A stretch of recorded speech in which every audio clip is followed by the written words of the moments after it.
Hello everyone, I hope you people are doing well. Again, Manpreet Puri here from the channel name Language Learning by Manu. So guys, don't forget to like, subscribe and comment. So again, I'm going to upload one more listening so you people can check it out. Best of luck. Section 1. You are going to listen to two university students talking about libraries in Australia. First, look at questions 1 to 4.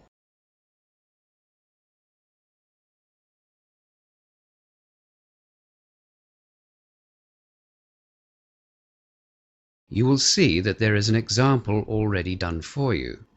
For this question only, the conversation relating to the example will be played first. What's wrong, Yumi? You look very serious. Oh, hi, Marianne. I've just been given the assessment guide for law, my major, and there are lots of assignments. You'll be spending a lot of time in the library then. That's my problem.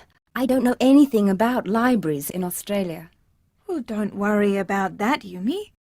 Librarians here are really friendly, and most of them are extremely helpful.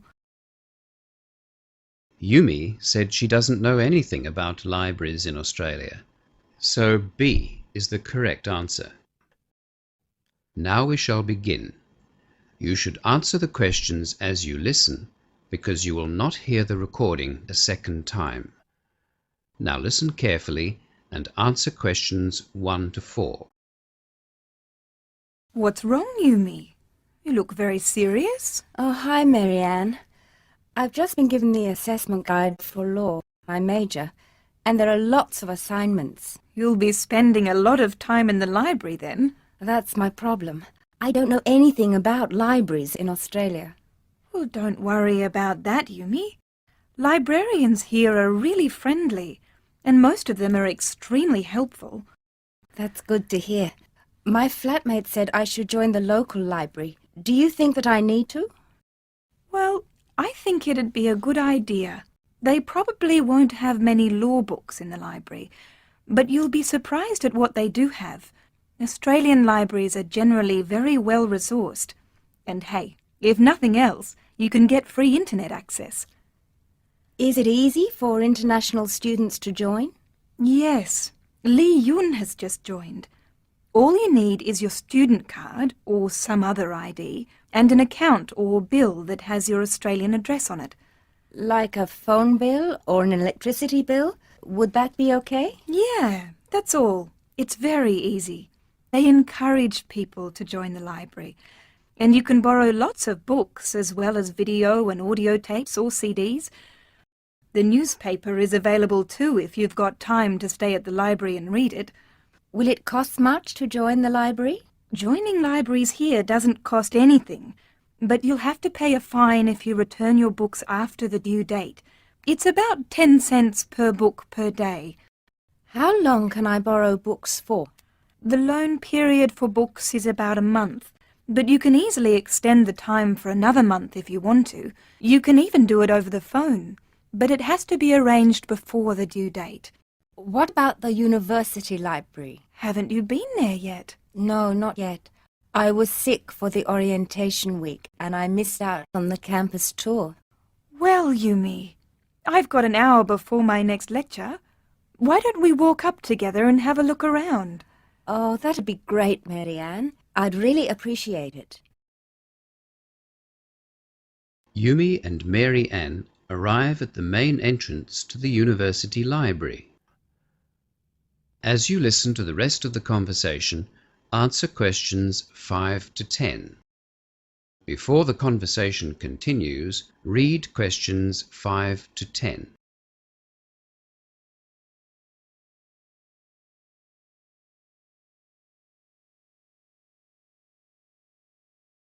This is the main entrance. Let's go in. It's very big, isn't it? Yes, but here's a map which will help you. Can you see that it's a kind of L shape? Oh, yes. Is that the circulations desk in front of us? Yes. That's where all of the incoming and outgoing loans are registered. When you return a book, just put it in the large box over there. See it's marked returns? just to the right of the desk. Yes, I see. Can I use the computers behind the desk to access the internet? Those computers are for the library's database search system only. There are computers in the IT block which we passed on our way here to the library. Anyway, you can search for a book by typing in the title, author, topic, or a keyword. Are the computers easy to use? Yes, very easy. Even I can use them. Does it give a catalogue number after you do the search? Yes, it does. It'll also tell you in which section of the library to find the book. The library is divided into 3 sections. Straight ahead, behind the circulations desk, is the monograph collection. That just means you can borrow these materials for normal loans. Monograph collection? Yes, I see. The section behind the photocopiers is for all of the serial publications. That means journals and magazines and newspapers, of course. And the most important section for us is the reference section. You'll use it a lot. Unfortunately, the books in this section can't be borrowed. You have to use them in the library. It's over there, past the quiet study area. I see. So, do I need to join or register here? Or do I have automatic borrowing rights as a student? As long as you have your student card, you can borrow books from the monograph collection. Anyone else can access the rest of the library. What if I can't find a particular book? That's what the staff are there for, Yumi. Just go to the advisor's desk, take a request card, and fill in the details of what you're looking for. Where's the advisor's desk? It's just over there, the desk at the entrance to the quiet study area. Right.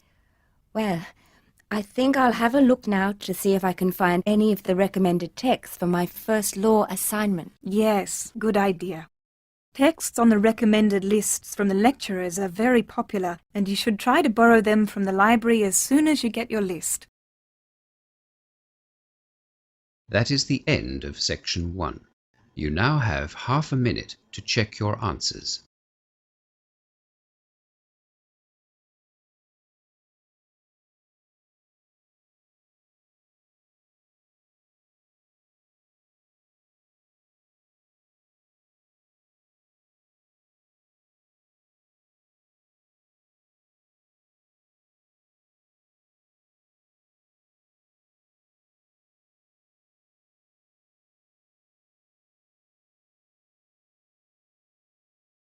Now turn to section 2 of your listening question booklet. Section 2. You will hear Inspector Jack Dunn talking about international driver's licenses at an information session for international travellers. As you listen to the first part of the talk, answer questions 11 to 16. Before you listen, look at questions 11 to 16.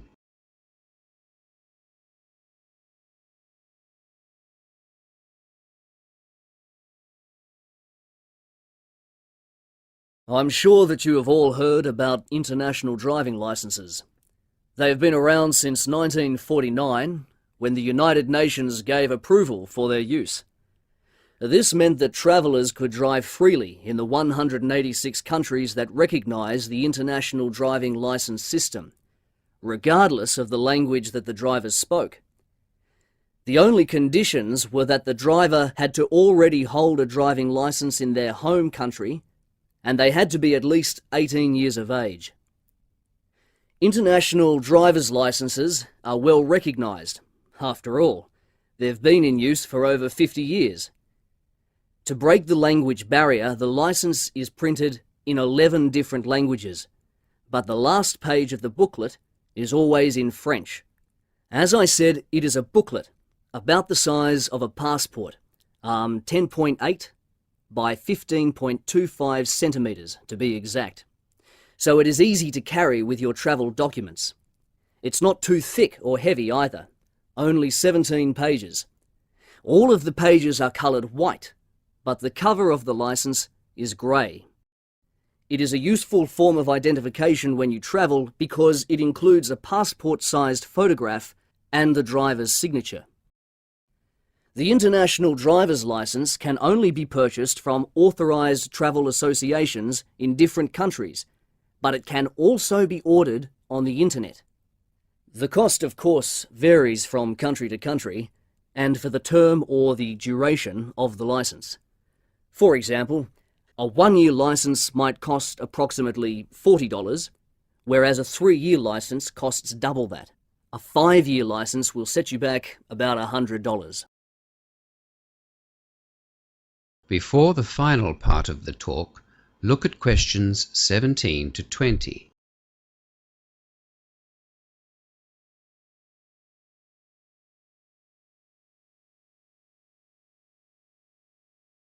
Now you will hear the rest of the talk. Answer questions 17 to 20. Before I outline the 4 most important points to consider before rushing off to get your international driver's license, I should probably mention that, yes, the international driver's license covers all types of vehicles from motorbikes to trucks. But just as in your own country, you have to be qualified to drive such vehicles. You might like the idea of driving around the Australian outback on a motorbike, or checking out the English countryside in a bus with all your mates, but you'll have to take the appropriate test before you set off. Okay, now the 4 main points. Firstly, you cannot use an international license in the country in which it is issued. It is for international travel only. Some international students avoid this rule by ordering their licenses on the internet, which will ask them to nominate a country of your choice for that very purpose. Secondly, some countries won't allow you to use an international license indefinitely. In Australia, for example, you can only use the international license for a year. After that, you must get an Australian driving license. Other countries aren't as strict as that. Thirdly, drivers on international licenses must abide by the road rules in the country that they are visiting. If you are caught breaking those road rules, you will have to pay the penalty, usually a fine. And if you are the cause of an accident, expect to pay for any damages that you are responsible for. Holding an international driver's license does not give you the right to be reckless. And yes, if you have been suspended or banned from driving in your own country, the same rules apply with an international driver's license. You must have an existing driver's license to apply for an international driver's license. Some police will, in fact, want to see both your international license and your own driver's license, so carry both licenses with you to save wasting valuable time. Finally, you don't have to take another driving test to get an international driver's license. Your own driver's license is proof that you know how to drive. However, it is your responsibility to learn the road rules of the country that you are visiting and to understand what the different road signs mean. Police are not always understanding to foreign drivers. If you break road rules either deliberately or out of ignorance, expect to pay the price. Police are ultimately the same everywhere. That is the end of section 2. You now have half a minute to check your answers.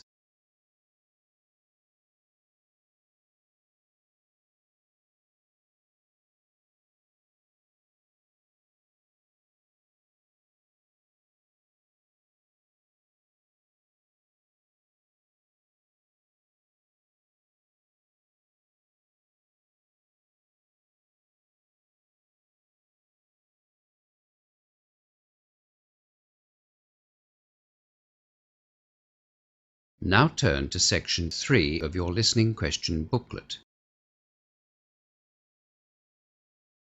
Section 3. In this section, you will hear 2 students discussing the idea of joining a learning circle. First, look at questions 21 to 30.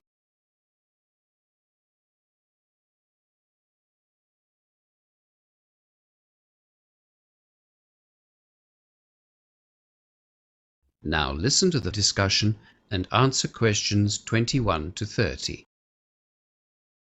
What's the reason for the learning circle you've set up, Hamish? Well, it wasn't my idea.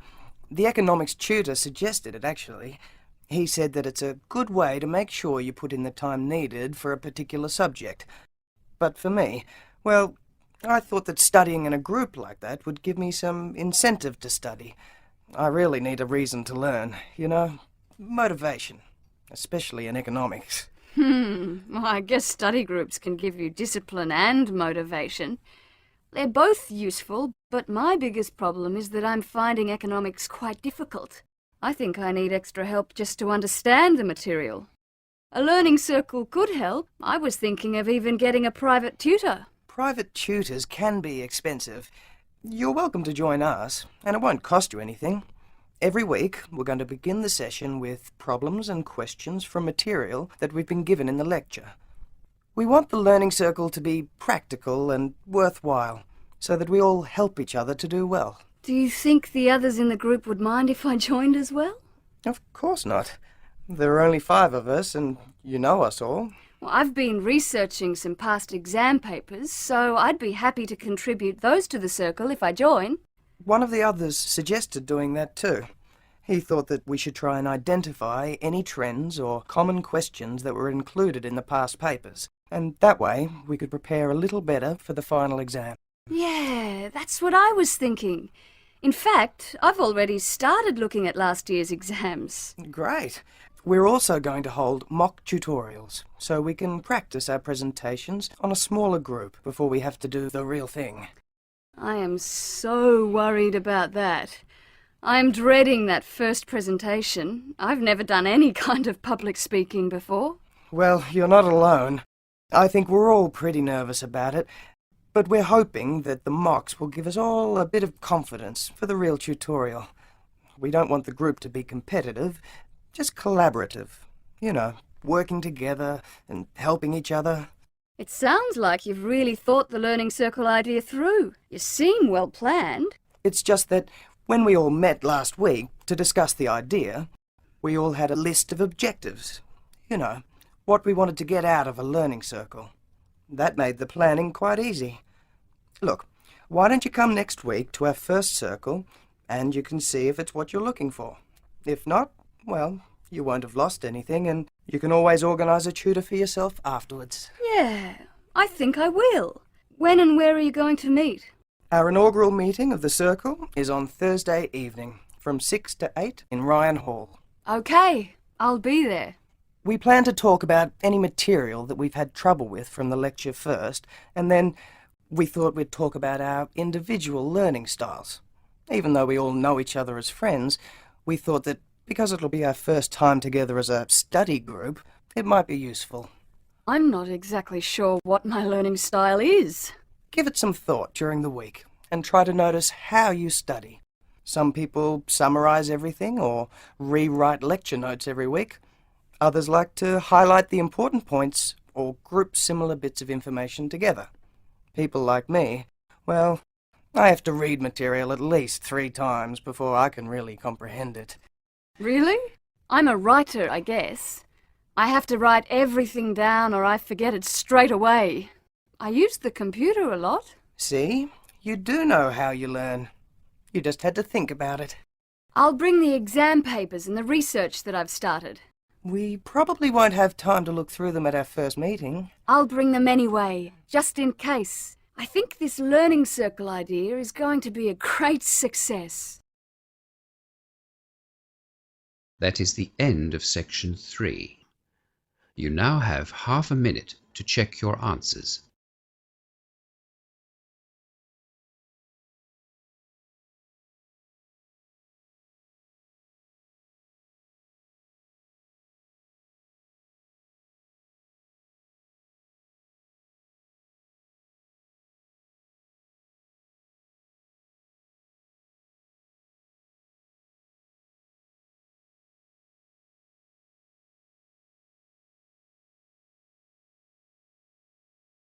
Now turn to section 4 of your listening question booklet.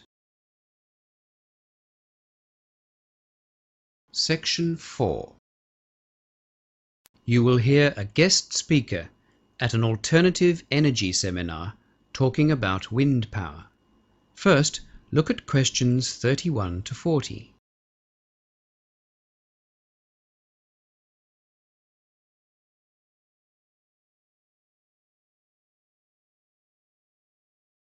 Now listen to the talk and answer questions 31 to 40. Good morning. Thank you for giving me the opportunity to speak at this year's Alternative Energy Seminar.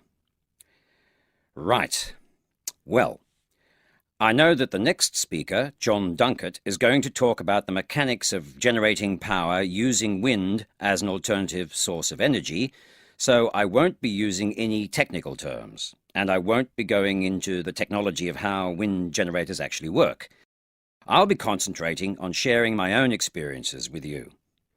For those of you who don't know, I live on a very windy farm some 3,000 kilometres from the nearest city. That means we're not connected to the State Electricity Commission's grid, and we have to produce our own electricity. When I first bought the farm in 1975, we got our electricity supply exclusively from diesel and petrol generators. The problems with this were twofold. A lot of fuel was wasted because the generators usually didn't run to their full capacity. And more importantly to my wife, the generators were extremely noisy, especially at night. After we'd been on the farm for about 6 months, I heard about what they called a hybrid system. This meant that we could keep the diesel generator, but we also got a generator that was powered by wind. Because our place is so consistently windy, especially in summer, our hybrid system worked very well. In fact, we couldn't believe how well it worked. We also had friends closer to the city who bought this hybrid system at the same time, and they were very pleased with the efficiency of it as well.